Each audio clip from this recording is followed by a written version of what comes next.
Danny, what's your opinion about PEDs? Since we know what happened with Jarrell Miller, we know what's happened with a lot of boxers.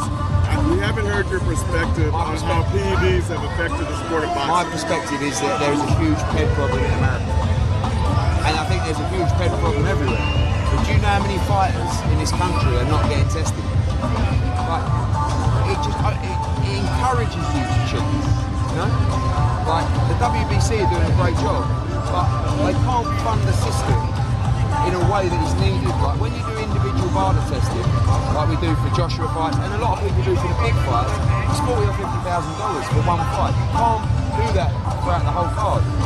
But the WBC are trying, and at least there's the threat and the fear of being tested. So what do you think the punishment should be when a fighter fails a PED test? It depends on the severity, the substance, all this kind of stuff.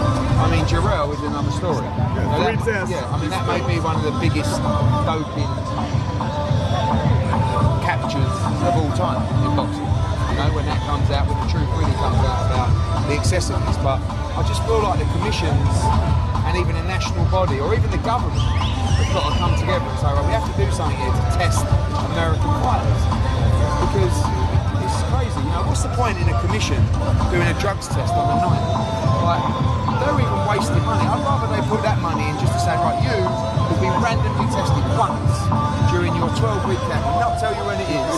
But what's the point in doing it on the night? You know, every commission should have a drug testing procedure and program in place for fighters licensed to that individual commission, right? So if you're with the New York Commission and you hold a New York license, there should be a random testing program in place for New York Commission fighters, and every commission should do that. It's expensive, that's the problem.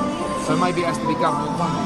But someone's going to lose their life in a ring by someone who's using pets, and then that'll kill the sport forever. And now, is it true that Jarrell won't be suspended? Sorry?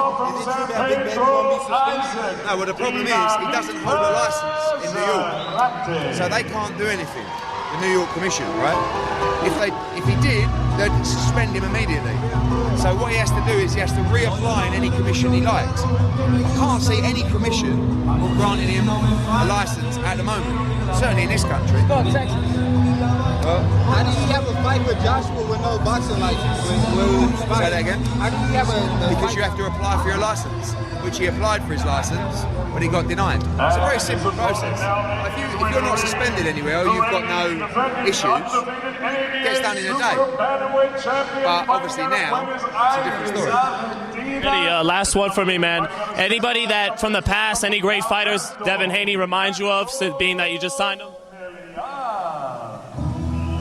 It's a tough question. A little bit of Floyd, thrown in with a bit of Pernell Whitaker, a little bit of Sugar Ray Leonard sprinkled on the top.